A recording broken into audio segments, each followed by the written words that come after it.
আমরা যে নবীর শানে দুরূদ শরীফ পাঠ করলাম, আমরা দুরূদ পড়ি আর না পড়ি, আল্লাহ বলে ইন্নাল্লাহা, নিশ্চয় আমি আল্লাহ, ওয়া মালাইকাতুহু, এবং সব ফেরেশতারা, ইউসাল্লুনা আলান নবী, এই নবীর উপরে দুরূদ শরীফ পাঠ করে। সুবহানাল্লাহ। আর এর জন্য আমরা দুরূদ পড়ি কি বলে জানেন? সাল্লাল্লাহু আলা মুহাম্মদ, অর্থ হচ্ছে আল্লাহ নবী দুরূদ পড়ে। আমরা এটা বলি না, আমি বলি, আমরা তো বুঝি না আরবিটা। অর্থ হচ্ছে আল্লাহ দুরূদ পড়ে, সাল্লাল্লাহু আলা মুহাম্মদ, আল্লাহ নবী দুরূদ পড়ে।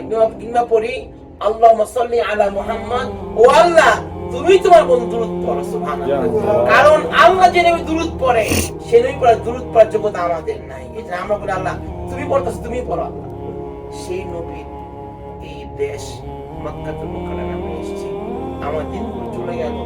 আমরা সবসময় মুফতি আল্লামা ইকরাম সাহেব, আমরা চেষ্টা করি হাজিদেরকে এনে বেশি উমরা করার জন্য। আসছে উমরা করতে, রাসূল বলেন যে আতিমুল হজ্জ ওয়াল উমরাতা লিল্লাহ, হজ উমরা তুমি আল্লাহর জন্য করো, যত পারো যত করো।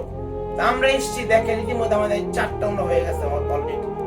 এই যে আমাদের আলাস আলী সাহেব, উনি কিন্তু অসুস্থ, ওনার পায়ে ইনজুরি, অ্যাংলেট পরে উমরা করতে চায়। মানে কি মহব্বত আল্লাহ পাক দিলে এটা সম্ভব। আমার বোন আজকে দোয়ার আয়োজন করছে, রোজনা মিনা হ্যাপি আপা, উনি আজকে দোয়ার আয়োজন করবে। উনি প্রচন্ড অসুস্থ, ওনার প্রেশার বেড়ে গেছে, কিন্তু তারপরে হেরাম বেঁধে চলে আসছে, অলরেডি উমরা করবে। এগুলো হচ্ছে আল্লাহ রহম, সারা এগুলো সম্ভব না।